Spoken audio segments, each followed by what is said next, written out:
और अभी भी फाइनल आंसर की में आप देखिए कि कुछ क्वेश्चन को डिलीट किया जा रहा है, कुछ क्वेश्चन का आंसर गलत दिया जा रहा है। तो ये कौन सा खेल चल रहा है? बीपीएससी शिक्षक भर्ती के नाम पर बिहार में ये कौन सा खेल चल रहा है? क्वेश्चन डिलीट हो रहा है, कुछ क्वेश्चन का आंसर गलत दिया जा रहा है। टीआरई 3 में उसको लेकर सब लगातार समस्याएं आगे बढ़ रही है। वन कैंडिडेट वन रिजल्ट पर सरकार की तरफ से अभी तक बीपीएससी की तरफ से कोई भी चिट्ठी नहीं जारी हुआ है। बीपीएससी टीआरई 3 के रिजल्ट में काफी देरी हो रही है।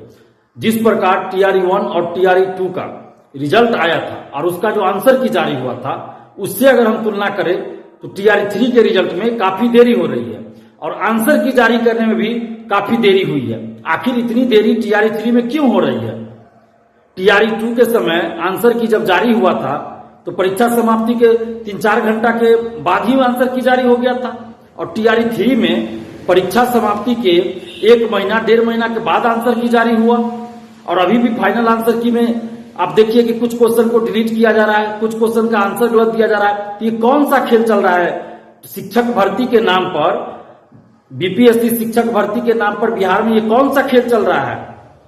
क्वेश्चन डिलीट हो रहा है, कुछ क्वेश्चन का आंसर गलत दिया जा रहा है। तो आखिर कौन सा खेल फिर से शुरू हो गया बीपीएससी में? पहले बीपीएससी सिविल सेवा में कुछ क्वेश्चन को डिलीट किया जाता था, कुछ क्वेश्चन का आंसर गलत रहता था और 2 साल से ऐसी प्रक्रिया नहीं हो रही थी। 2 साल से 68 को देखे, 69 को देखे, टीआरई 1 टीआरई 2 को देखे तो उसमें तो आंसर गलत और क्वेश्चन डिलीट करने वाली बात नहीं हुई थी। लेकिन फिर से बीपीएससी में क्वेश्चन को डिलीट करने और आंसर गलत देने की जो फिर से शुरुआत हो गई है, तो आखिर ऐसा क्यों हो रहा है? क्यों? बड़ा खेल तो नहीं चल रहा है? कोई बड़ा खेल तो नहीं होने वाला है टीआरई 3 के रिजल्ट में? अभ्यर्थी डरे हुए हैं। हमारे पास कई अभ्यर्थियों का फोन आया है कि इतनी देरी हो रही है रिजल्ट में, आंसर की में इतनी देरी हुई तो कोई खेल तो नहीं चल रहा है, कोई गड़बड़ी तो नहीं होने वाली है? तो अभ्यर्थी डरे हुए हैं। एसटीईटी का रिजल्ट नहीं आ रहा है। दिसंबर में फॉर्म आया पिछले साल और इस साल मई जून में परीक्षा हुई, लेकिन अभी तक उसका रिजल्ट नहीं आया। जबकि पिछले साल सितंबर में जो एसटीईटी हुई थी उसका तो तुरंत रिजल्ट जारी कर दिया गया था। तो फिर इस बार क्या हुआ?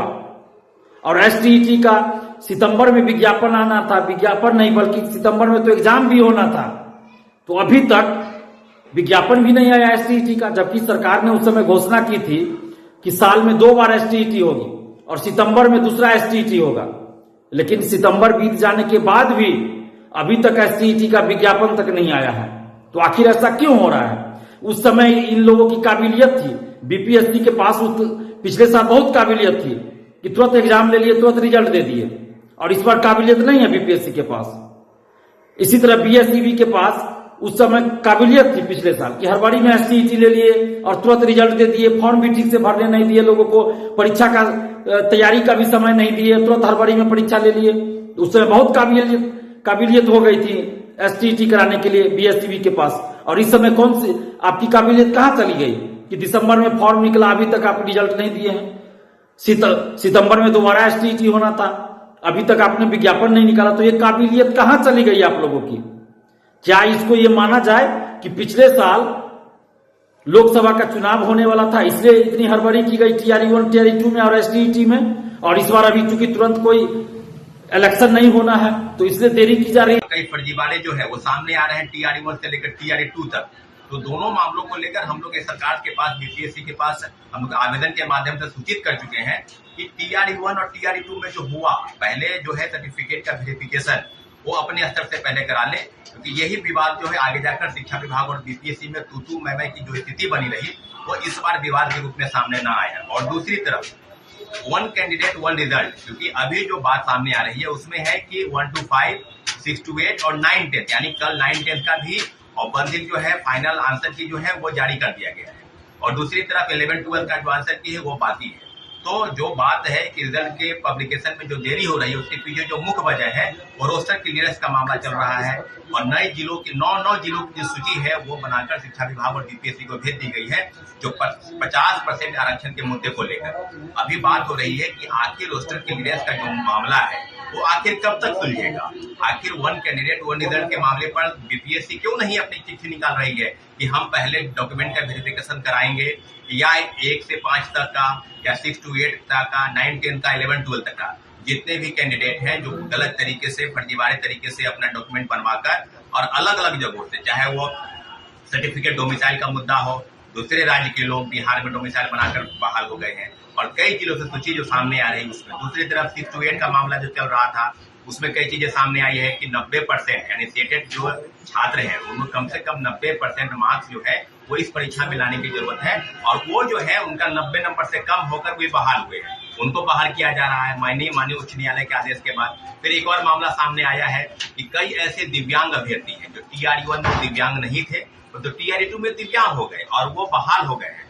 तो दोनों मामलों पर कई चिट्ठी, लगभग 2 महीने से ज्यादा चिट्ठी बीत गया है और अभी तक रोस्टर क्लियरेंस के कोई भी मामले सामने नहीं आ रहे हैं और 50% आरक्षण का जो मुद्दा है उसको लेकर लगातार जिला शिक्षा पदाधिकारी हो, DPO, DPM, BEO और DEO सबको चिट्ठी लिखा गया है कि आप रोस्टर क्लियरेंस के मामले पर अपनी जो सूची है वो शिक्षा विभाग और BPSC को भेजिए।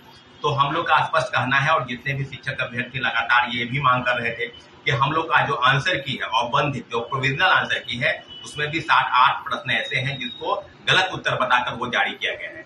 तो हम लोग की डिमांड जो लगातार जो बात है छात्र अभ्यर्थियों की बात है TRE-3 में, उसको लेकर लगातार समस्याएं आगे बढ़ रही है। 1 कैंडिडेट 1 रिजल्ट पर सरकार की तरफ से अभी तक BPSC की तरफ से कोई भी चिट्ठी नहीं जारी हुआ है कि आखिर उस पर किस प्रकार विवाद करना है। इसके पहले लगातार प्रोटेस्ट भी हुआ था, छात्र नेता की पिटाई भी हुई थी, हम लोग लगातार डिमांड कर रहे हैं, कई लोगों की गिरफ्तारी भी हुई थी। तो जिस तरह की चीजें सामने आ रही है उस पर सरकार गंभीरता से अगर विचार नहीं करेगी तो हम लोग पहले भी कह रहे थे और आगे भी कह रहे हैं कि BPSC की पूर्व चेयरमैन और शिक्षा विभाग के अपर मुख्य सचिव के पाठक की तरफ से जो भी गलती हुई है, दोनों के बीच में जो कम्युनिकेशन गैप रहा है और शिक्षा विभाग और BPSC के बीच की इसी गलती की वजह से है हजारों फर्जी वाले लोग जो है वो शिक्षक बन गए हैं और बिहार की शिक्षा व्यवस्था इस फर्जीवाले के दम पर, इस फर्जीवाले के आधार पर वो नहीं बदल सकती है।